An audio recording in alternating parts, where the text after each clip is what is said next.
Not because you hope, because you decide.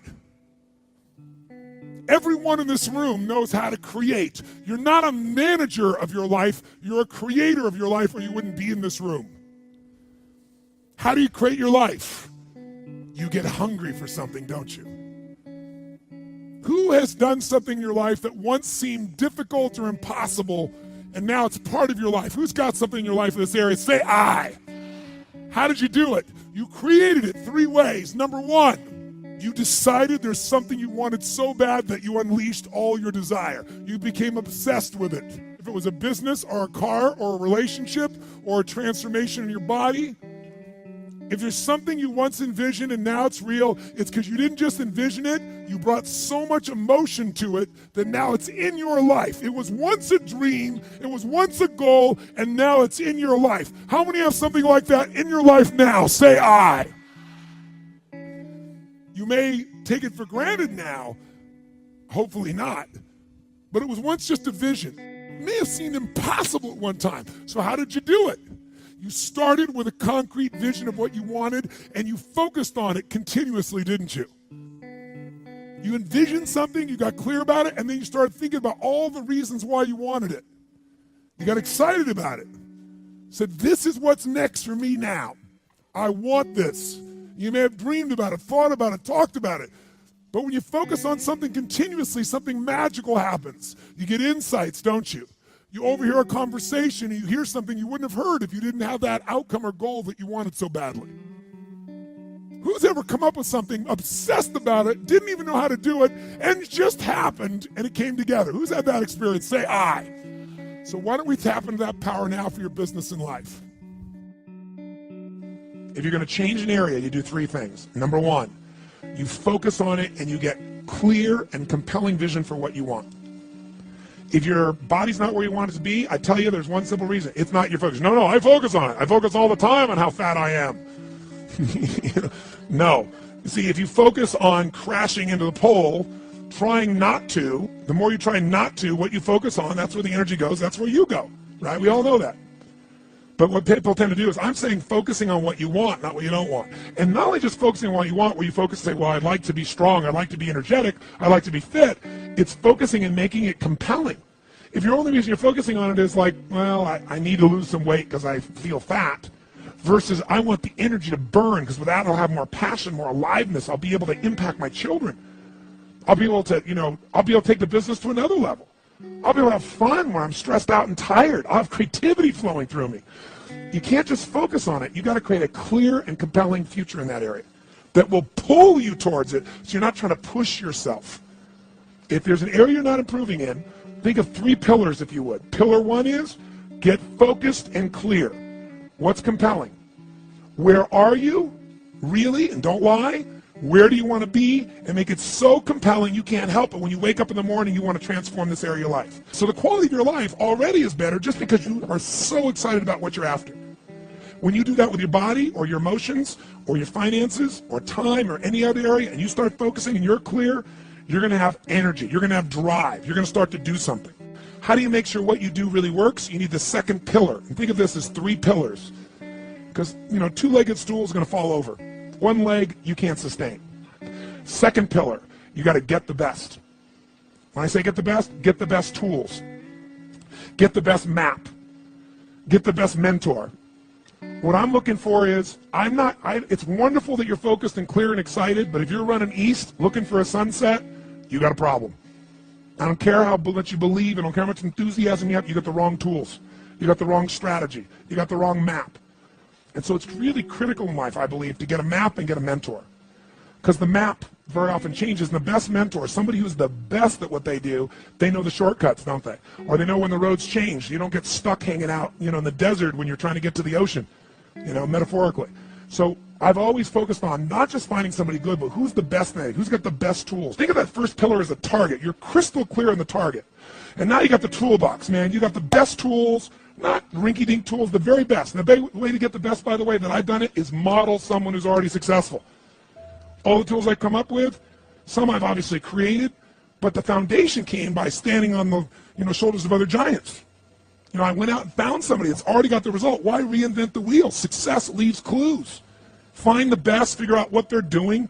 Do that. Alter it, find your view of it, but start with what already is working rather than starting from scratch and trial and error. But if you've got that focus, the target, and you got the toolbox, and you're still not getting what you want, it's because you got inner conflicts. That's the third pillar. You've got to resolve your inner conflicts. Because as I try to explain to you, 80% of success in anything is your psychology and 20% is the mechanics. So those inner conflicts are when you take 2 steps forward and you pull 3 steps back. Right? When you say, boy, I'm totally committed to this, but you don't follow through. This is my expertise, the why guy part. Why? Why do you keep saying you want this? You have crystal clarity, you have the tools, and you're still not getting it? There's a conflict in you. You want to be totally successful, but you're afraid at some level that if you are totally successful, you will not be loved. You'll be rejected. You want to be in a position where you have total free time and you want to build a billion-dollar enterprise. These are conflicts. You really, truly know you got the tools and talents to make this happen, but a part of you doesn't think you deserve to succeed because of something you did at some point in your life or something you made up. Or you think making money or being successful economically is not spiritual. And you're committed to being spiritual, and yet the other part of you, it's the inner conflicts between fighting parts. So what do we do in this third pillar? Think of it as a vault we got to unlock. Think of it as unlock and unleash. That's the third pillar. The way you unlock and unleash is you identify the conflicts. You get clear what they are. So you may have total clarity, even the tools, but how can you totally unleash and commit when you're being pulled in 2 different directions? You say, Tony, how do I solve that? There isn't one way. You've got to get clear about what's most important to you today, not what you think you should do based on an old blueprint, an old belief system, your parents, society, your friends. Otherwise, you'll succeed and not be fulfilled. So once you identify the conflicts, now what you got to do is align. Align your life with what you really value. Align your life with what is most important to you. And then once you are in a position where you're aligned, guess what you'll do? Take action. You won't have to work at it. When everything's in alignment, there's nothing pulling you away, boom, you go for it. But when you say, I want a relationship, but at the same time, simultaneously, I want to be in a position where, I never have to, I only get what I want every moment, or I never have to commit to anything, then obviously you're never going to get there. That inner conflict must be resolved. Once you align and you take action, guess what's going to happen? You're going to achieve. And once you achieve, you succeed. When you succeed, I'll tell you what you got to add to it. Celebrate, right? And then contribute. Pay it forward, if you will, as corny as that sounds. Remember the movie? Pay it forward, don't pay it back. Take what you've got, what you've learned, and bring it to someone else. And if you bring it to someone else, it continues that cycle of fulfillment, of joy, of meaning in your life. Everything works. So what we've got to do is make that change in those standards. That's where the shifts happen. It doesn't happen any other place. And I'll give you a very simple example. If you want to know the difference in people's lives, it all comes down to what are the things that are must for you versus shoulds. So let me tell you this. We said to have an extraordinary life, you got to have an extraordinary psychology, right? Extraordinary psychology means you got to live in an extraordinary state. To be in an extraordinary state, you got to condition your nervous system, your body, your physiology and focus to be at their best. Do you agree with this? Yes or no? Then to do that, though, you can do that. Why doesn't everybody? Not because you can't. We all have the ability. It's because of our standards. I remember a time early in my career, I was about 24, and I went to do a seminar in Boston. And in those days, a big seminar for me was like 125 people. It was a 3-day seminar, and we worked around the clock, and people made such extraordinary changes in their life. And at the end of it, I was feeling so fulfilled. I was thinking, my God, I'm 24, maybe 25 at the time, and I am so happy because I have found my mission in life. I'm doing what I love. It's making a difference in people's lives. This is extraordinary. So we finished about midnight on the Sunday night. And around midnight, I'm still wound up, so I don't feel like going to bed. So I decided, okay, let me take a walk here, and I decided to go through Copley Square. If you've been through Copley Square, it's a pretty neat place. Because in Copley Square, you can look up and you can see buildings that were here before we were known as the United States, and beside them you see skyscrapers that are new. It's a pretty cool place. So I'm walking around midnight on Sunday night. There's nobody in Copley Square midnight on Sunday night. And I'm walking along, and I see this guy in the distance, and he's kind of stumbling back and forth between the gutter and the sidewalk. He's got a long trench coat on, his head's down like this. He's holding a brown bag, and I can start to smell him even before I get there, and I'm thinking, you know, this guy is obviously drunk. And as I started to get closer, I thought, I bet he's going to beg me for some money. And sure enough, whatever you focus on life tends to happen, doesn't it? So sure enough, he gets real close to me, and I thought all of a sudden he wasn't going to do it, and all of a sudden he popped his head up. It was really weird. He went, "Mister!" He had this really bizarre looking sounding voice. He went, "Mister, could you loan me a quarter?" And I thought, do I want to reward this behavior? And then I thought, I don't want him to suffer. Do you have this dilemma sometimes? Like, you know, I'm not here to judge. So years ago, I finally decided I always just give. Even the person's pulling a scam, that's for them to deal with. If I have the ability, then I give. And so I thought, well, could I teach him something? So I asked him a question back. I said, is that all you want is a quarter? So he goes, yeah, just 1 quarter. 1 quarter changed my whole life. 1 quarter. I said, really? He said, yeah, 1 quarter. So I reached in my pocket, and I pulled out my money clip. And in those days, I was, you know, very young, just starting to succeed. And my original mentor was a man named Jim Rohn. I don't know, how many have heard of Jim Rohn? Yeah, he's a great guy. And Jim told me, he said, Tony, look, you've come from a poor background. You got a poor psychology. You got to change it. He said, you don't have any money, so pretend you do. He said, start training your brain. Condition it. He said, go save all your money, get $300 bills, and put them on the outside of your money clip, even though you only have $5 in between them. So every time you put it out, you'll see that. You'll feel inspired. You'll feel better. He said, and you'll feel better, you'll do better. So I was like, okay. So I did. So I pulled my money clip, and sure enough, I got $300 bills down. I made sure he saw the bills.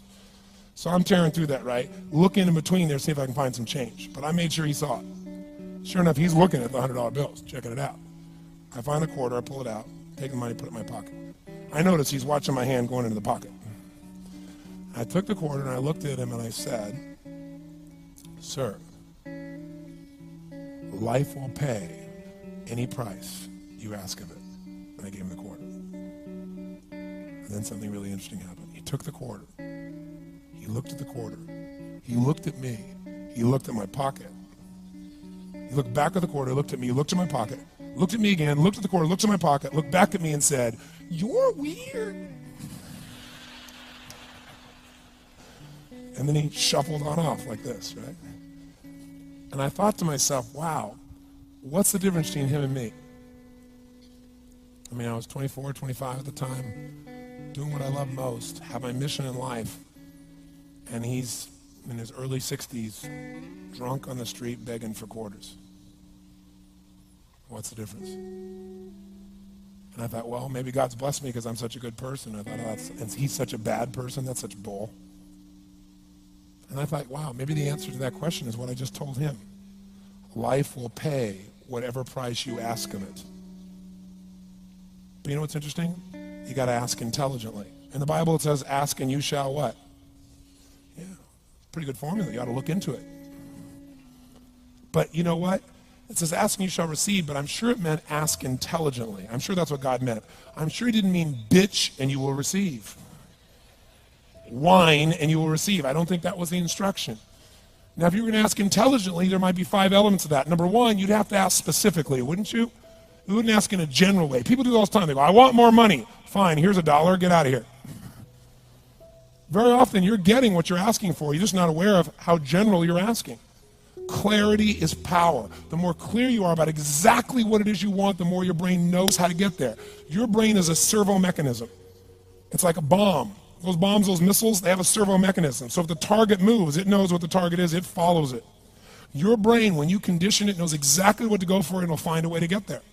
Did you ever buy a certain outfit or a certain car and suddenly see that car outfit everywhere? How many of you ever had that experience? Say, aye. How come that car outfit's everywhere? It always was everywhere, but now you notice it. And the reason is because there's a part of your brain called the reticular activating system, the RAS. That part of your brain determines what you notice and what you don't notice.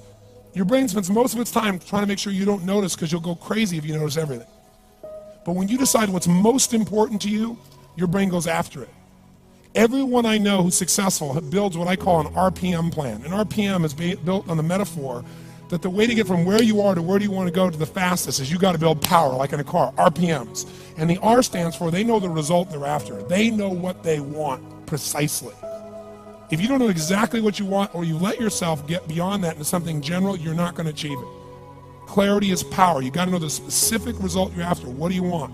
If you can't answer that question right now in your personal life, in your body, in your relationships, in your finances, in your spirituality, then you're not going to be as fulfilled as you want to be. Today we're going to have you answer one of those questions at least. The second part of it, you got to know P, why you're doing it. Because you know what? You may get a big goal. Somebody says, I want to make $1 billion. I want to bring peace to the earth. Why? Because as soon as you come up with a goal, all the obstacles show up. And unless you've got enough emotional drive to break through that, you're never going to discover what it really takes. So you got to get yourself past that. And the way to get past that is have enough reasons. Reasons come first, answers come second. This man did not know what he wanted. He did not have enough reasons. To ask intelligently, you got to ask specifically. To ask intelligently, you got to know why you want it, have enough drive to make it happen, enough juice to make it happen. If you don't have enough reasons, you will not make it happen. And the M is, what is your massive action plan? What is going to get you to actually fall through? Because the first plan's not going to work and the second plan's going to work, so you better have enough plans that if the first two don't work, you still got something else. Otherwise, you're going to be having excuses why it didn't work. So asking intelligently requires that. So if we're going to be extraordinary in our results, we've got to be in an extraordinary state. We've got to know what we want and we got to go use it.